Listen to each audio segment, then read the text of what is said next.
আমি এবং আপনি একটা সময় শিশু ছিলাম, মানে হচ্ছে মায়ের গর্ভ থেকে যখন ভূমিষ্ঠ হয়েছিলাম তখন আমার নাম কি, আমার পরিচয় কি, আমি কোথা থেকে এসেছি এসব কিছুই জানতাম না। মা এবং বাবা খুব আদর যত্নে মায়া ভালোবাসা দিয়ে সেই পুতুলটাকে বড় করে তোলেন, তাকে বোঝাতে শেখান আমি কোথা থেকে এসেছি, আমার নাম কি, আমার পরিচয় কি, এই সমস্ত কিছু। তারপরে কোনটা ধরা যাবে, কোনটা ধরা যাবে না, কোনটা খাওয়া যাবে, কোনটা খাওয়া যাবে না, পানিতে যাওয়া যাবে না, আগুনে হাত দেওয়া যাবে না, পানিতে গেলে আমি ডুবে যাব, আগুনে হাত দিলে পুড়ে যাবে। সবকিছু যখন একজন মা আস্তে আস্তে করে সেই পুতুলটাকে বড় করে তোলে, সে বুঝতে শেখে তার পরিচয়, তার নাম, তার মা বাবা, এই ধরনের ফ্যামিলির সম্পর্কে, আত্মীয় স্বজন সম্পর্কে সে আস্তে আস্তে বুঝতে শেখে। তো এটার শিক্ষকটাকে, বড় শিক্ষক হচ্ছে আমার গর্ভধারিণী মা এবং বাবা। আমরা একটা সময় নাবালক থেকে সাবালক হয়ে যাই, আমরা বুঝতে শিখি উনি আমার বাবা, উনি আমার মা, উনি আমার বোন, উনি আমার ভাই, উনি আমার আত্মীয় স্বজন, আরো অনেক কিছু। একটা সময় গিয়ে সবচেয়ে মজার এবং দুঃখের ব্যাপার হচ্ছে কি জানেন, সেম কাজগুলোই মা এবং বাবারা করে থাকেন। তখন দেখা যাচ্ছে ভুলভাল কিছু কথা বলছে, প্রয়োজনের অতিরিক্ত তারা কথা বলছে, সেটা শুনে আপনার মন খারাপ হচ্ছে।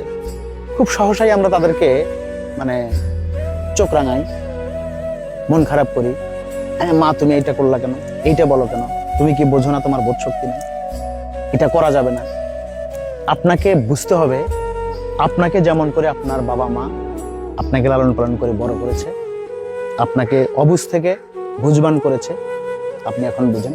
এখন তারা বুঝবান থেকে অবুঝ হয়ে গেছে, আপনাকে নিশ্চয়ই তাদেরকে বোঝাতে হবে, এবং এই দায়িত্বটুকু শুধুই আপনার। এটা আল্লাহ হতে হয়, এটা আল্লাহরই একটা লীলা খেলা।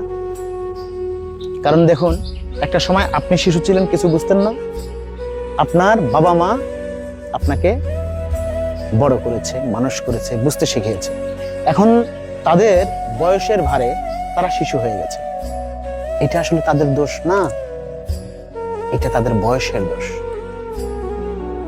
বয়স বেড়ে গেলে যেটা হয়। সো আপনাদেরকে একটি কথা বলবো, আপনার এবং আমার বাবা মা তারা এখন বৃদ্ধা, তাদেরকে দেখাশোনার দায়িত্ব আপনার, এবং তাদের এই শিশু সুলভ যে আচরণ সেটা তারা প্রতিনিয়তই করতে পারে বা করবে, সেই দিকে আপনাকে অবশ্যই খেয়াল রাখতে হবে যে এটি আসলে তাদের দোষ নয়, তাদের বয়সের দোষ। সো প্রত্যেকটি বাবা মাকে আপনারা সুন্দরভাবে দেখাশোনা করুন, তাদের কথাগুলো শুনুন, একবার না শুনলে আরেকবার বোঝান, কারণ তারা শিশু। এটা আল্লাহ হতে হয়। আপনার বেলাতে যেমন হয়েছে আপনার বাবা মায়ের বেলাতে সেরকম হবে। আপনি যখন বৃদ্ধ হবেন আপনার বেলাতেও এসে এই ব্যাপারগুলোই হয়ে যাবে। সো সেটা দেখবে আপনার ছেলে পেলে। তো এইভাবেই চলে আসছে আমাদের জীবন, আমাদের বাবা মা আমাদের ভবিষ্যৎ। তো সবাই বাবা মায়ের প্রতি অবশ্যই সহনশীল হন, ভালোবাসুন, তাদের খেয়াল রাখুন। ধন্যবাদ।